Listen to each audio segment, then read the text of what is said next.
Okay, we want to solve this triangle. So the first thing I'm going to do is I'm going to draw my triangle. And so here's my triangle. And my angle C is a right angle. And I know that I'm going to call this A and B.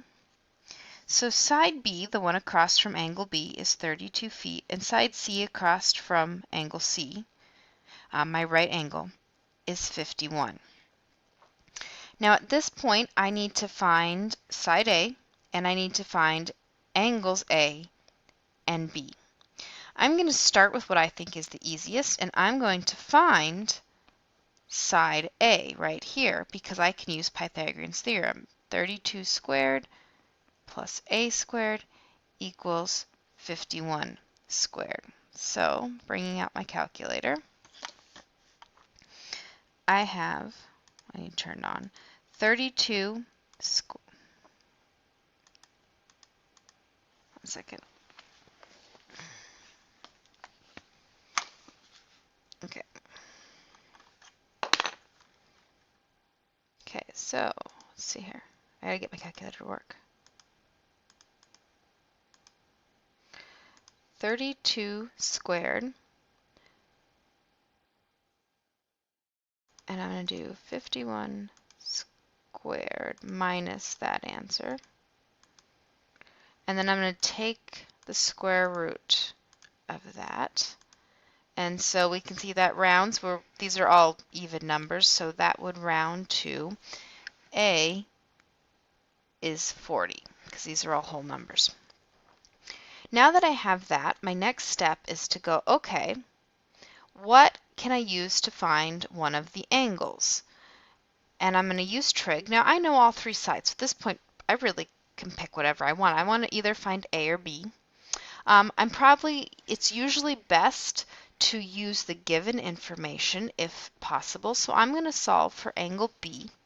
So I want to find the sine of B, which then I know is 32 over 51 because it's opposite over adjacent. So if I use angle B here, my opposite is 32.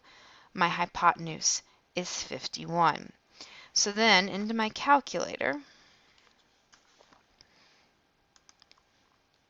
I'm going to do 32, 51, and then I'm going to take the inverse sine of that and 39. So B is 39 degrees because again we're going with these are all rounded to the ones place, rounded to the nearest whole number, so I'm going to round this to the nearest whole number as well.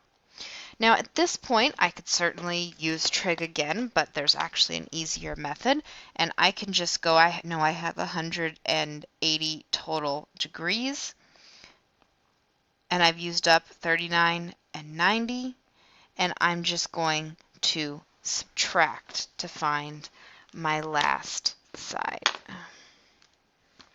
It just wants to run away from me. So I'm going to do 180 minus 39 minus 90. And you didn't need to round if you wanted. You could have left it in your calculator. Is 51. So then angle A is 51 degrees. And of course I could check this. You could use another trig function to check it. But I have that angle A is 51, angle B is 39, and I figured out that side A, my missing side, was 40, and in this case, feet. Just like I put the degree sign on that. Now, obviously, I could have done this many different ways. I could have first found angle B. I could have used, then once I had B or A, I could have certainly used that to solve for A. I had lots of choices here. It's just really whatever jumps out at you as the simplest solution.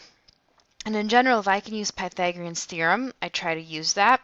If I can use the sum of the angles of a triangle is 180, I try to use that because those are nice simple things that I can do really quickly to get another piece of my puzzle and give me more options. Because now once I had all three sides from Pythagorean's theorem, I could use any of the three trig functions I wanted.